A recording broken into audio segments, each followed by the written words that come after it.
This movie came out of nowhere. I saw the trailer for this a few times in the cinema, and every time it came on, I audibly groaned. To me, it looked so cliche. It had the dumb tagline, and this line. This might come as quite a shock to you. Then I saw the reviews it was getting, and that piqued my interest. So I walked across the street, bought a ticket, sat down, and holy shit, did I love the next 2 hours.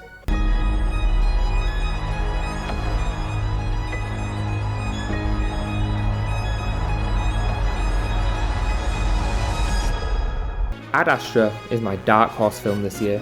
For the most part, I'd clocked the majority of films I'd been to see this year before the trailers had finished playing. The good movies, the bad movies, and the dumb fun movies. Like I said, watching the trailer before Once Upon a Time in Hollywood and It Chapter 2 made this film look like the most cliche film of the year. Admittedly though, I should probably know not to judge a film based on trailers anymore. I'm going to gush about this film a little bit, but it's not exempt from criticism. This film is gorgeous. Holy shit. Hoyt van Hoytema did the cinematography here, and it shows. For context, this was Nolan's guy for Interstellar and Dunkirk. He also worked on Spectre, but I mean, sure, this looks good, but fucking hell, did you see this? The shots of space filled me with existential dread. Everything was huge and empty and silent. It was awe-inspiring. Sat there in that chair, I felt like I was floating. I never got to see Interstellar in the cinema, so the experience Ad Astra gave me was completely new, and it was wonderful.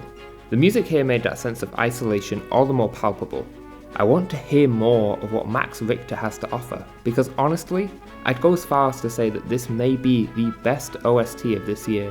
Brad Pitt, my dude, you've been on a roll this year.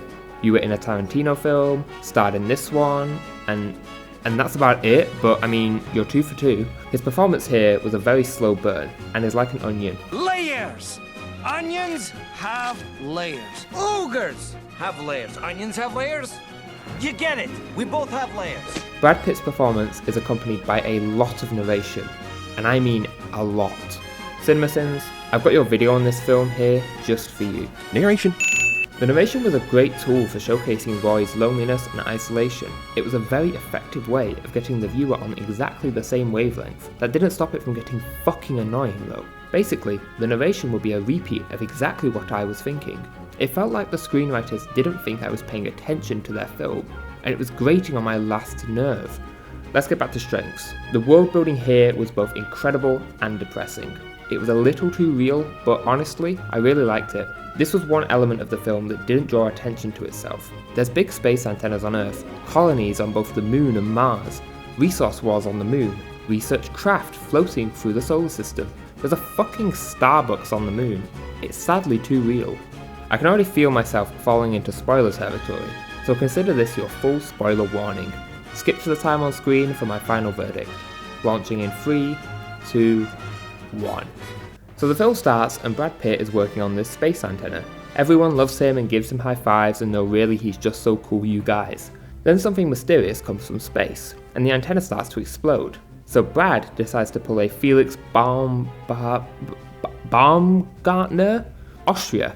Please fix your surnames. So then it turns out that Brad Pitt is a major in the military, and his dad is chilling on a research craft by Neptune in search of alien life. They think he's sending the weird pulse thingies, and since Brad is his son, he might listen to him. The mission is simple. Get to the Moon, get to Mars, do a session in an audio booth. Plan B is to go to Neptune from there.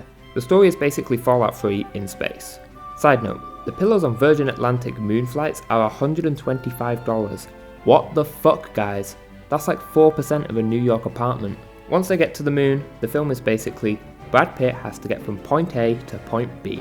At point A, everyone is alive, and by point B, only Brad Pitt is alive. Except one point where they find a spaceship on the way between point A and point B, and everyone there is already dead. Brad Pitt then gets to Mars, calls his dad, and it goes to voicemail. Guys, you should have got Tommy Lee Jones' mother to call him.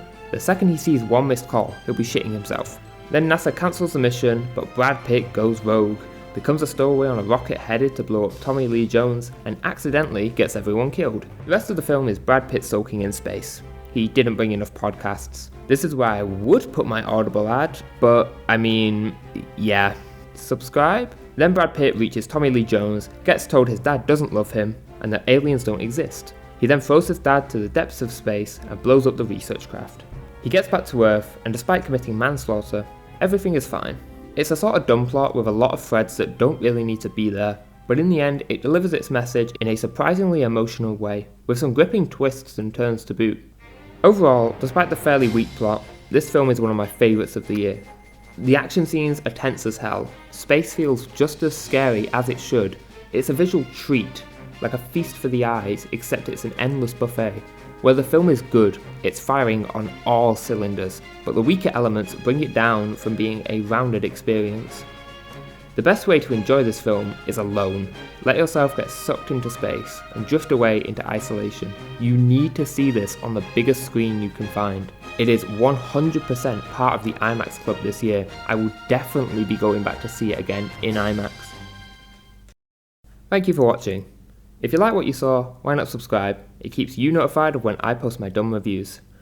On that note, Jesus Christ, that last review got loads of impressions.